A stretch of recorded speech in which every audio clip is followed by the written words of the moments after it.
నమస్తే, నా పేరు Shivaji. Welcome to our channel. Jaganmohan Reddy గారు అధికారంలో ఉన్నప్పుడు తిరుమల తిరుపతి దేవస్థానానికి సంబంధించి ప్రసాదాల తయారీలో కల్తీ నెయ్యి వాడారు అనేటువంటి కేసుకు సంబంధించి అప్పట్లో చైర్మన్గా ఉన్నటువంటి వైవి సుబ్బారెడ్డి గారిని సిట్ అధికారులు విచారించడం జరిగింది.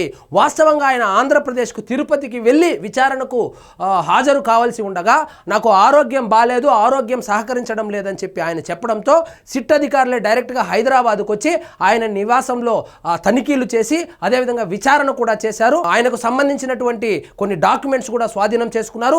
ఆయన ఫోన్లో ఉన్నటువంటి డేటా కూడా కాపీ చేసుకున్నారు అనేటువంటి వార్తలు అయితే వస్తుంది. సో ఆయన ఏం చెప్పాడంటే ఆయన చెప్పిందే చెప్తాడు.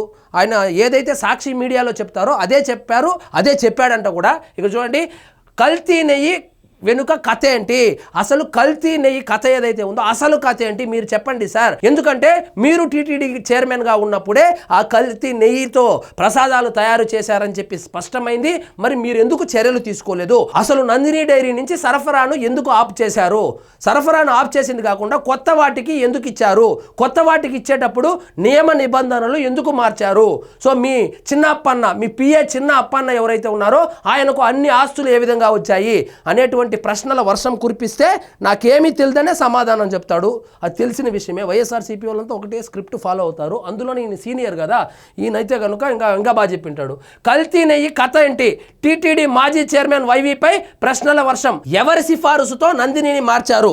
చాలా సంవత్సరాలుగా తిరుమల తిరుపతి దేవస్థానానికి నెయ్యి సరఫరా చేస్తున్నటువంటి నందిని డైరీ ఏదైతే ఉందో, స్వచ్ఛమైన ఆవు నెయ్యిని సరఫరా చేస్తున్నటువంటి నందిని డైరీ ఏదైతే ఉందో దానిని మార్చమని మీకు ఎవరైనా సిఫారసు చేశారా? అంటే మీ పార్టీ పెద్దలు కావచ్చు, లేదా ఎవరైనా మీకు సిఫారసు చేస్తే మీరు నందిని డైరీకి కాకుండా ఇతర డైరీలను టెండర్లకు పిలిచి మీరు ఇవ్వడానికి గల కారణాలేంటి?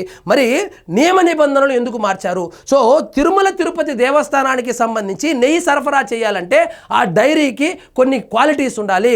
పాలు ఇన్ని వేల లక్షల లీటర్లు సేకరించి ఉండాలి. అదేవిధంగా ఆ కంపెనీ యొక్క టర్నోవర్ ఇంత ఉండాలనేసి కొన్ని నియమాలు ఉంటే వాటిని ఎందుకు సడలించారు?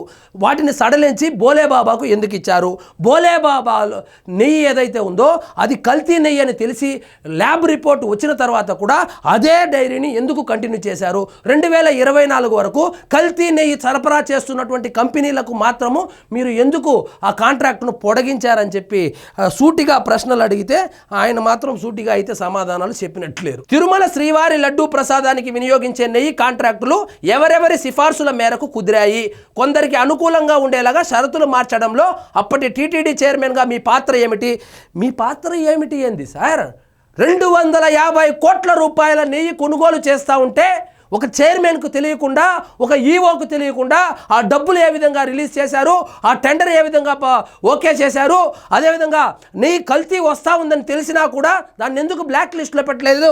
ఇదంతా చైర్మన్కు తెలియకుండా జరిగి ఉంది అని అనుకుంటే నిజంగా అమాయకత్వమే అవుతుంది. 250 కోట్ల రూపాయలు ఆ డబ్బులు ట్రాన్సాక్షన్ ఏదైతే ఉందో అది చైర్మన్కు ఈఓకు తెలియకుండా జరిగింది అంటే నిజంగా జనాలు నమ్మరు సార్. జనాలు ఖచ్చితంగా నమ్మరు. సుబ్బారెడ్డి గారు మీరు ఏమనుకుంటున్నారు? జనాలు నమ్మే విధంగా చెప్పండి సార్. కొంచెము ఈయనకి ఏమీ సంబంధమే లేదంట. కొందరికి అనుకూలంగా ఉండేలాగా షరతులు మార్చడంలో అప్పటి టీటీడీ చైర్మన్గా మీ పాత్ర ఏమిటి? మైసూరులోని ప్రయోగశాల నాణ్యత రిపోర్ట్లు వచ్చిన తర్వాత కూడా బోలేబాబా సంస్థ నుంచి నెయ్యి సరఫరా ఎందుకు కొనసాగించారు? అంత భారీ స్థాయికి సంబంధించిన ఫైళ్లను మీ పిఏ అప్పన్న ఎందుకు చూశారు? అప్పన్న చూశాడంట. ఇంకొక కామెడీ చేశాడు నిన్న. అసలు ఆ అప్పన్న ఎవరో నాకు తెలుసు, 2018లో అప్పుడెప్పుడో పిఏగా పనిచేశాడని చెప్తా ఉన్నాడు. సో 2018 వరకే పిఏగా పనిచేశాడంట.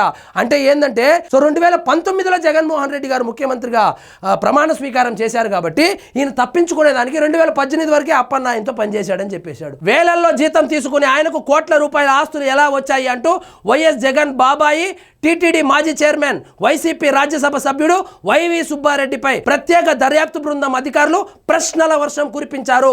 కల్తీ నెయ్యి కేసులో దర్యాప్తు కోసం సుప్రీంకోర్టు ఏర్పాటు చేసిన సిట్ అధికారులు గురువారం హైదరాబాద్లో వైవి సుబ్బారెడ్డి నివాసంలోనే ఆయన ప్రశ్నించారు. సుమారు 7 గంటల పాటు ఈ విచారణ సాగింది. ఇంకేం చెప్తాడు? ఇంక మొత్తం చదవడం కూడా వేస్ట్. ఆయన ఏం చెప్తాడు నాకు తెలియదు అంటాడు. విచారణకు సహకరించని అప్పన్న పక్కా కసరత్తుతో చూడండి వైవి సుబ్బారెడ్డిని ప్రశ్నించేందుకు సిబిఐ వైజాగ్ డిఐజీ మురళి రాంబా నేతృత్వంలో సిట్ బృందం తిరుపతి నుంచి హైదరాబాద్ చేరుకుంది.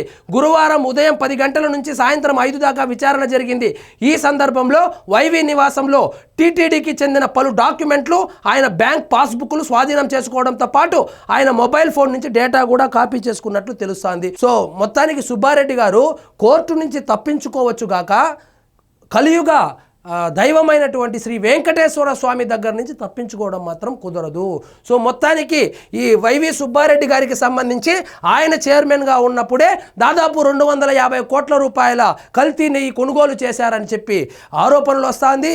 ఆ ఆరోపణలకు సంబంధించి ఒక్కొక్క ఆధారం కూడా బయటపడతా ఉంది. మరి చూద్దాం, దేవదేవుడు ఎప్పుడు కన్నెర్ర చేసి ఈ హిందువుల మనోభావాలతో ఆడుకొని ఆయన నైవేద్యంలో కూడా కల్తీ నెయ్యి వాడేలాగా చేశారు కదా. సో వాళ్ళని ఎప్పుడు శిక్షిస్తారో తెలియాలంటే వేచి చూడాల్సిందే. సో ఇదండి ఈరోజు మన టాపిక్. మీకు ఈ వీడియో నచ్చినట్లయితే లైక్ చేయండి, షేర్ చేయండి, ఛానల్ మాత్రం సబ్స్క్రైబ్ చేసుకోవడం మర్చిపోవద్దు.